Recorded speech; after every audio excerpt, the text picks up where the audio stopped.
தீபிகா, தமிழக முதலமைச்சர் ஜோசப் விஜய் தற்போது IAS IPS அதிகாரிகள் மாநாட்டிலே மிக தீவிரமாக ஈடுபட்டிருக்கிறார். அந்த ஆலோசனைகள் நடைபெற்று வருகின்றன. ஒவ்வொரு மாவட்டமாக அலசி ஆராய்ந்து வருகிறார். இந்த சூழலில் வெற்றி தமிழகம் என்ற தொலைநோக்கு பார்வை குறித்து மிக முக்கியமான பல்வேறு ஆலோசனைகள் நடத்தப்பட்டிருக்கின்றன. நாளையும் தொடர்ந்து மாநாடு நடைபெற இருக்கிறது. இந்த சூழ்நிலையில் தான் தற்பொழுது விஜய் ஒரு ரகசிய உளவுத்துறை அறிக்கை ஒன்று விஜயிடம் சென்றிருக்கிறார். அதாவது 50 நாட்கள் தாவேக அரசு பதவியேற்று 50 நாட்கள் நிறைவடைந்திருக்கிறது. எனவே இந்த 50 நாட்களிலே தமிழக அமைச்சர்களின் செயல்பாடுகள் எப்படி இருக்கிறது, ஒவ்வொரு அமைச்சராக மொத்தமாக முதலமைச்சர் விஜயும் சேர்த்து 35 அமைச்சர்கள் கொண்டது தமிழக அமைச்சரவை. எனவே 34 அமைச்சர்கள், அமைச்சர் மூத்த அமைச்சராக இருக்கும் புசி ஆனந்த் ஆனந்த் முதல் கடைசி வரை உள்ள அந்த அமைச்சர்கள் அனைவருடைய செயல்பாடும் எப்படி இருக்கிறது, மைனஸ் என்ன, பிளஸ் என்ன, யார் எப்படி செயல்பட்டிருக்கிறார்கள், யாரெல்லாம் என்னென்ன பிரச்சனைகளுக்கு உள்ளாகி இருக்கிறார்கள், அவருடைய துறையை எப்படி கையாள்கிறார்கள், புதிய திட்டங்களை என்ன கொண்டு வந்திருக்கிறார்கள், பட்ஜெட்டுக்காக என்ன தயாரிப்புகளை செய்திருக்கிறார்கள் என்று ஒவ்வொரு துறையாக அலசி ஆராய போகிறார். கிட்டத்தட்ட பட்ஜெட் தொடருக்கு ஆரம்பிப்பதற்கு முன்பாக இந்த 20 நாட்கள் அந்த ஆலோசனை தொடர்ந்து நடைபெற இருக்கிறது. அதற்கு முன்னதாக தற்போது அந்த ரிப்போர்ட் 50 நாட்களில் தமிழக அமைச்சர்களின் செயல்பாடு எப்படி என்ற அறிக்கையை கேட்டிருக்க அந்த அறிக்கை வந்திருக்கிறது. அந்த அறிக்கை மட்டுமல்ல, பல்வேறு சில தனியார் நிறுவனங்கள் மூலமாக சில அறிக்கைகள் அவருக்கு வந்திருப்பதாகவும் தாவேகா தலைமைக்கு நெருங்கிய வட்டாரங்கள் நமக்கு உறுதி செய்திருக்கின்றன. அண்மை காலமாக சில அமைச்சர்களின் செயல்பாடுகள் பொதுவெளியிலே பெரும் விமர்சனத்திற்கு ஆளாகி உள்ளது.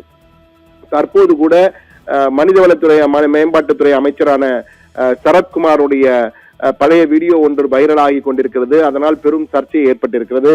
அதே போன்று பல்வேறு அமைச்சர்கள், ஒவ்வொரு அமைச்சரும் அதே போன்று முதலமைச்சர் விஜய்க்கு நெருங்கிய நண்பரும் மீன்வளத்துறை அமைச்சருமான ஸ்ரீநாத் அவர் நோ கமெண்ட்ஸ் என்று கூறியது, கச்சத்தீவு குறித்து பேசும்போது நோ கமெண்ட்ஸ் என்று கூறியது.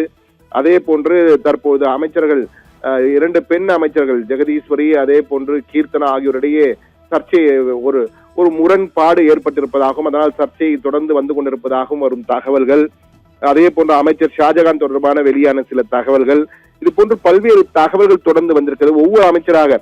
அதே போன்று போக்குவரத்து விஜய் தமிழன் பார்த்திபன் அந்த கிளாம்பாக்கத்திலே பொதுமக்கள் பேசும்போது அவரிடம் பேசிய போது கொடுத்த தகவல், அந்த பேட்டி, இதே போன்று எப்படி கையாள வேண்டும் என தெரியாமல் சில அமைச்சர்கள் ஏதோ பேசிவிடுகிறார்கள். அது பெரும் சர்ச்சையும் விமர்சனத்தையும் ஏற்படுத்திக் கொண்டிருக்கிறது. உங்கள் சத்யாவில் ஃபுல் மூன் சேல் காலை 9 மணியிலிருந்து இரவு 12 மணி வரை மே 1 ஒரு நாள் மட்டும்.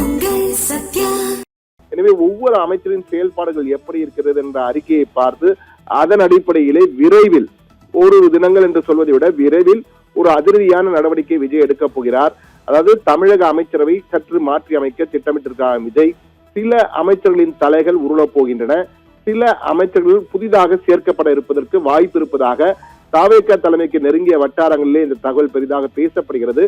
ஆனால் விஜய் நினைத்தால் என்ன வேண்டால் முதலமைச்சராக இருக்கும் விஜய் அவர் ஒரு முறை நினைத்து விட்டால் மாற்ற மாட்டேன் என திரைப்படங்கள் பேசியதை நாம் பார்த்திருக்கிறோம். ஆனால் தற்போது மிக தெளிவாக இருக்கிறார். ஒருவேளை அவர் அமைச்சர்களுக்கு மீண்டும் ஒரு வாய்ப்பு கொடுக்கலாம் என நினைத்து அந்த அமைச்சர்கள் மீண்டும் தொடர்ந்து இயங்கட்டும், இந்த 34 அமைச்சர்களும் எந்த மாற்றமும் இல்லை, தொடர்ந்து இதே அமைச்சரே செயல்படும் என்றும் உறுதியாக இருக்கலாம். ஆனால் சில மாற்றங்கள் வருவதற்கு வாய்ப்பு இருக்கிறது என்பதுதான் தற்போது தாவேகாவின் தலைமையகத்திலே பெரும் பேச்சாக இருக்கிறது.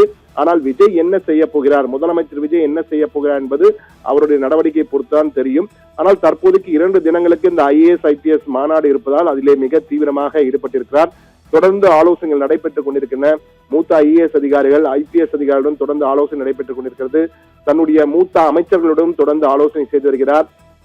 விரைவில் கூட்டணி கட்சி தலைவர்களுடன் விரைவில் பேச இருக்கிற பட்ஜெட் தொடருக்கு முன்பாக கூட்டணி கட்சி தலைவரிடம் பேசி அவர்கள் தரப்பிலே என்னென்ன செய்யலாம் என ஆலோசனை பெறுவதற்கும் முதலமைச்சர் விஜய் திட்டமிட்டிருக்கிறாராம். எனவே அதன் அடிப்படையில் தற்போதைய அமைச்சர்கள் செயல்பாடு என்ன என்பதை வைத்து நடவடிக்கை எடுப்பார். அல்லது இந்த நடவடிக்கை எல்லாமே வருகின்ற குற்றச்சாட்டுகள் விமர்சனங்கள் எல்லாமே ஏற்கனவே வந்த பழைய வீடியோக்கள் அல்லது அவசரத்திலே ஊடகவியலாளர்கள் கேட்கும் போது அவர்கள் பேசுகின்ற பதில்களால் வருகின்ற விமர்சனங்கள் தான் பெரிதும் இருக்கின்றன. எனவே இதனால் பெரிய பாதிப்பில்லை. இனிமேல் சரியாக பேச வேண்டும், எப்படி நடந்து கொள்ள வேண்டும் என்பதை சொல்லிவிட்டு அவர்களே தொடர்ந்து இயங்குவதற்கும் வாய்ப்பளிக்கலாம் என்றும் அவர் திட்டமிட்டிருக்கலாம். ஆனால் முதலமைச்சர் விஜய் என்ன செய்ய போகிறார், அதே அமைச்சரவை தொடர்ந்து இயங்க போகிறதா என்றால் 50 நாட்கள் நடந்துவிட்டது. முதல் 50 days மிக சிறப்பாக சென்றிருப்பதாக அவர்களுக்கு தொடர்ந்து பல்வேறு தகவல்கள் வந்து கொண்டிருக்கலாம். ஆனால் பெரும் விமர்சனங்களும் ஒரு பக்கத்திலே வந்து கொண்டிருக்கிறது. எனவே அதையெல்லாம் சமாளிப்பது எப்படி? அதே அமைச்சரவை தொடரலாமா, அல்லது சிலரை நீக்கிவிட்டு புதிதாக சிலருக்கு வாய்ப்பு கொடுக்கலாமா, அல்லது என்ன செய்யலாம் என்பது குறித்து மூத்த அமைச்சர்கள் சிலருடன் பேசிவிட்டு தன்னுடைய முடிவை முதலமைச்சர் விஜய் அறிவிக்க இருக்கிறார். முதலமைச்சர் விஜயின் அந்த அறிவிப்பு எப்போது வரும் என்பது உண்மையிலேயே தற்போது அமைச்சர்கள் தங்கள் இலாக்காக்கு என்ன நடக்கும் என்ற ஒரு குழப்பத்திலே அவர்கள் இருக்கிறார்கள் என்பதுதான் தற்போது நமக்கு கிடைத்த வரும் தகவல். ஆனால் முதலமைச்சர் விஜய் இந்த IAS IPS அதிகாரிகள் மாநாட்டுக்கு பிறகு அதிரடியான நடவடிக்கை ஒன்று எடுக்க இருக்கிறார்.